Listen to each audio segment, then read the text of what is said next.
मैं बार बार अर्ज कर रहा हूँ, श्रीलंका के बाद हम टारगेट हैं। हम सिर्फ एक महीने के फासले पर खड़े हैं। हमारे मालियाती जखायर महीने बाद खत्म हो जाएंगे और इस दौरान अगर इमरान खान ने भी कॉल दे दी तो हम भी मुल्क में कर्फ्यू लगाने पर मजबूर हो जाएंगे। और अगर खुदा न ख्वास्ता ये नौबत आ गई तो हमें कश्मीर एटमी प्रोग्राम और ग्वादर तीनों से महरूम होना पड़ जाएगा। क्या हम ये चाहते हैं? मैं जमहूरियत पसंद हूँ। मैं दिल से समझता हूँ इस मुल्क को जमहूरियत और आइन के सिवा कोई ताकत नहीं चला सकती, लेकिन मैं भी इन हालात में ये कहने पर मजबूर हो गया हूँ, हमारे पास अब ए पॉलिटिकल की गुंजाइश नहीं। सीनियर सहाफी और तज्जियाकार जावेद चौधरी के मुताबिक मैं आपको एक बार फिर श्रीलंका ले जाता हूँ। श्रीलंका ने 12 अप्रैल को खुद को दिवालिया डिक्लेयर कर दिया था, जिसके बाद मुल्क में बिजली, पेट्रोल और खुराक का बहरान पैदा हो गया। सरकारी सतह पर 8 घंटे लोड शेडिंग, ट्रांसपोर्ट की बंदिश और खुराक के लिए फसादात होने लगे। लोग सड़कों पर आ गए, मारा मारी शुरू हो गई, सरकारी दफ्तर बंद हो गए और बाजार और मार्केटें वीरान हो गई। ये सूरत हाल नाजुक थी, लेकिन श्रीलंका की मिलिट्री एस्टेब्लिशमेंट और सियासी हुकूमत ने होश के नाखून नहीं लिए। हुकूमत डटी रही और मिलिट्री एस्टेब्लिशमेंट ने खुद को ए पॉलिटिकल की पोजीशन पर कायम रखा। लिहाजा पिछले हफ्ते मुल्क भर के पढ़े लिखे नौजवान सड़कों पर आ गए। ये वजीर आजम महिंदा राजापक्से और सदर से इस्तीफा मांग रहे थे। वजीर आजम ने इसका दिलचस्प हल निकाला। इसने अपने हिमायती नौजवान इकट्ठे किए, इन्हें लाठियां दी और मुजाहिरीन से निपटने के लिए रवाना कर दिया। ये लोग मुजाहिरीन पर पल पड़े। हुकूमत ये मंजर टेलीविजन पर बराह रास्त दिखाने लगी। अवाम ने देखा और ये खौफजदा होने के बजाय मुजाहिरीन के साथ खड़े हो गए। पूरे मुल्क से लोग निकले और वुजरा और हुकूमती पार्टी के MNAs के घरों, गाड़ियों और इमलाक पर हमले शुरू कर दिए। वजीर आजम का आबाई हल्का हेमन टूटा में है। इनका खानदान 100 साल से वहां रह रहा है। ये शहर गाल की साइड पर जुनूबी श्रीलंका में वाक़ है। इसके साथ वो मशहूर बंदरगाह वाक़ है जिसे श्रीलंका ने 2017 में 99 साल की लीज पर चीन के हवाले किया था। हेमनटूटा की अक्सरियत वजीर आजम की हामी है, लेकिन इसके बावजूद लोग जमा हुए और उन्होंने वजीर आजम के आबाई घर को आग लगा दी। अवाम कोलंबो में वजीर आजम की श्रीलंका रिहाइशगाह के अंदर भी दाखिल हो गए। वजीर आजम ने खानदान के साथ तीसरी मंजिल पर पनाह ले ली, लेकिन हुजूम तेजी से इनकी तरफ बढ़ रहा था। लिहाजा फौज मजबूरन वजीर आजम हाउस पहुंची, मुजाहिरीन को मुंतशिर किया और वजीर आजम को निकालकर फौजी छावनी ले गई। मुल्क में इसके साथ ही कर्फ्यू लगा दिया गया। यूं श्रीलंका में इस वक्त गलियों और सड़कों पर फौज है। वजीर आजम मुस्ताफी हो चुके हैं, काबीना खत्म हो चुकी है, सदर अपना इस्तीफा जेब में डालकर फिर रहे हैं। मुल्क में कर्फ्यू है और मिलिट्री एस्टेब्लिशमेंट शदीद परेशानी में आसमान की तरफ देख रही है। क्यों?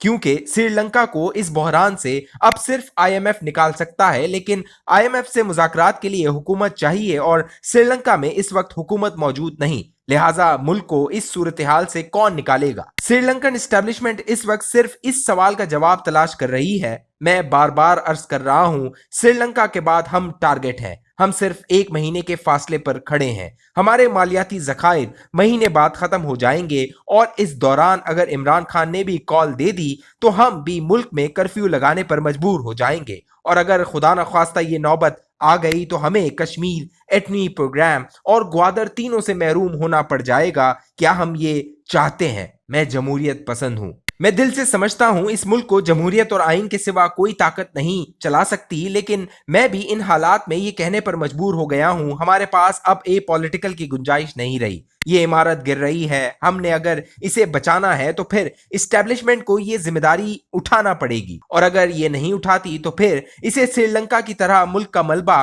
उठाना पड़ेगा। आप इमारत को सहारा दें या फिर मलबा उठाएं, ये दोनों काम जल्द या बदेर बहरहाल आप ही को करने हैं। आप जरा सियासी सूरत हाल देख लें। इमरान खान हुकूमत मुकम्मल फेलियर थी। इसने बिलाखिर नवंबर 2022 से पहले खत्म हो जाना था, लेकिन इसे जल्दबाजी में फारिग करके रियासत को मजीद कमजोर कर दिया गया। इमरान खान हुकूमत के खात्मे का सिर्फ 3 ताकतों को फायदा हुआ। वो बैरूनी ताकतें जो पाकिस्तान को कमजोर से कमजोर तर देखना चाहती हैं, ये ताकतें इस वक्त हमारी सूरत हाल को एंजॉय कर रही हैं। दूसरी ताकत पाकिस्तान पीपल्स पार्टी है। इसके पास इख्तिदार में वापसी का सिर्फ एक ऑप्शन बचा था। इसकी हरीफ जमातें नून लीग और PTI दोनों एक दूसरे से लड़ लड़ कर खत्म हो जाएं और इसके बाद मिर्जा यार और गलियां बच जाएं। लिहाजा इस सूरत हाल का पीपल्स पार्टी को फायदा हो रहा है। आप देख लें, हुकूमत बनते ही आसिफ अली जरदारी घर बैठकर तमाशा देख रहे हैं और इनके वुजरा किसी जगह हुकूमत का दिफा नहीं कर रहे। ये खामोशी से इमरान खान और शहबाज शरीफ की लड़ाई को एंजॉय कर रहे हैं और तीसरी ताकत इमरान खान खुद है। इनकी हुकूमत बदइंतजामी के खौफनाक गिरदाब में फंसी हुई थी। वुज़रा बाहर नहीं निकल रहे थे। परवेज खटक 7 जनवरी को एबटाबाद के दौरे पर गए तो लोगों ने इनकी गाड़ी का घेराव कर लिया था, लेकिन हुकूमत की रवानगी के बाद इमरान खान और पीटीआई दोनों को नया खून मिल गया। ये अब सड़कों पर भी हैं और लोग इनके बयानिए को कबूल भी कर रहे हैं। ये सूरत हाल अगर मजीद जारी रहती है तो नून लीग और एस्टेब्लिशमेंट दोनों को नुकसान होगा। मियां नवाज शरीफ यकीनन इस वक्त सोचते होंगे, मैं अगर जल्दबाजी न करता और इमरान खान को सियासी शहादत का मौका न देता तो आज हालात कितने मुख्तलिफ होते। ये अब इस नतीजे पर भी पहुंच गए हैं कि हमने अगर कोई बड़ा फैसला न किया तो नून लीग अपनी अवामी मकबूलियत खो देगी। क्यों? क्योंकि आईएमएफ ने नए मुआहिदे से इनकार कर दिया है। हुकूमत को सऊदी अरब से भी दुआओं के अलावा कुछ नहीं मिला। चीन भी माशी बहरान का शिकार है। ये दुनिया को अंदरूनी सूरत हाल से नावाकिफ रखने के लिए सियाहत नहीं खोल रहा, लिहाजा ये भी सीपैक की रफ्तार बढ़ाने और पाकिस्तानी मईशत में रकम डालने के लिए तैयार नहीं। यूक्रेन जंग की वजह से यूरोप शदीद मंदी का शिकार है। वहां कुकिंग ऑयल और आटा नहीं मिल रहा। गैस की कमी की वजह से जर्मनी की इंडस्ट्री भी खतरात का शिकार हो चुकी है। अमेरिका भी तारीखी महंगाई की जद में है। माशी माहिरीन का ख्याल है 2023 में अमेरिका और यूरोप महंगाई और बेरोजगारी के तमाम रिकॉर्ड तोड़ देगा। और तीसरी तरफ आईएमएफ भी माशी दबाव में है। ये भी कर्जे देने की पोजीशन में नहीं, लिहाजा फिर हमें मदद कहां से मिलेगी? सवाल ये भी है कि इन हालात का जनाजा किसको उठाना पड़ेगा? कंधे बहरहाल नून लीग ही के इस्तेमाल होंगे और मियां नवाज शरीफ को इस खौफनाक हकीकत का इदराक हो चुका है। ये जान चुके हैं मुल्क दिवालिया हो रहा था। हम श्रीलंका बन रहे थे और इमरान खान के दोस्तों ने इसे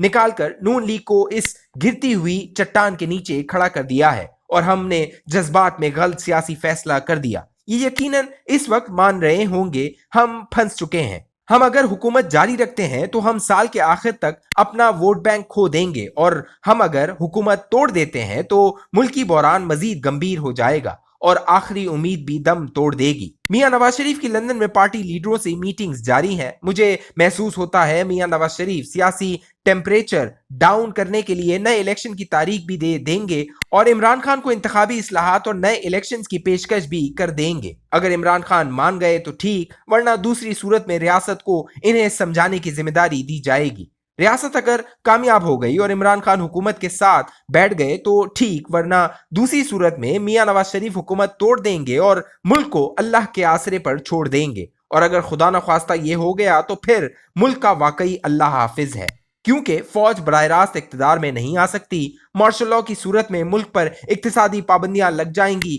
और हमारी मईशत इसकी मुतहम्मिल नहीं हो सकती। मुल्क में अगर सुप्रीम कोर्ट कोई उबूरी हुकूमत बना देती है तो आईएमएफ और वर्ल्ड बैंक इसके साथ मुज़ाकरात नहीं करेगा और यूं हम दिनों में श्रीलंका बन जाएंगे। हमारे पास अब सिर्फ एक ही हल बचा है। हम फौरी तौर पर ए पॉलिटिकल के बयानिए से निकलें और मुल्क की फिक्र करें। एस्टेब्लिशमेंट तमाम स्टेक होल्डर्स को इकट्ठा बिठाए और ये लोग जब तक किसी मुत्तफिका लाए अमल तक नहीं पहुंचते, आप इस वक्त तक इन्हें बाहर ना निकलने दें, ख्वाह इसमें हफ्ते ही क्यों ना लग जाएं। और इस दौरान मीटिंग्स की कवरेज पर पाबंदी लगा दें ताकि अफवाह साजी की फैक्ट्रियां बंद हो जाएं। दूसरा, मुल्क में फौरी तौर पर जलसों, जुलूसों, रैलियों और लॉन्ग मार्चेस पर पाबंदी लगा दें। खुदा की पनाह, हमने 30 बरसों से मुल्क में लॉन्ग मार्चेस के सिवा कुछ नहीं किया। ये सिलसिला अब बंद हो जाना चाहिए और अगर सियासतदान इकट्ठे नहीं होते तो फिर रियासत अपनी पूरी रिट इस्तेमाल करे। हमने अगर कल श्रीलंका की तरह मुल्क में कर्फ्यू ही लगाना है तो फिर हम आज रियासत की ताकत इस्तेमाल क्यों नहीं करते? वक्त नहीं है, प्लीज आंखें खोलें, जो दिल करता है करें, लेकिन मुल्क बचाएं, वरना हम इस बजट तक नहीं पहुंच सकेंगे।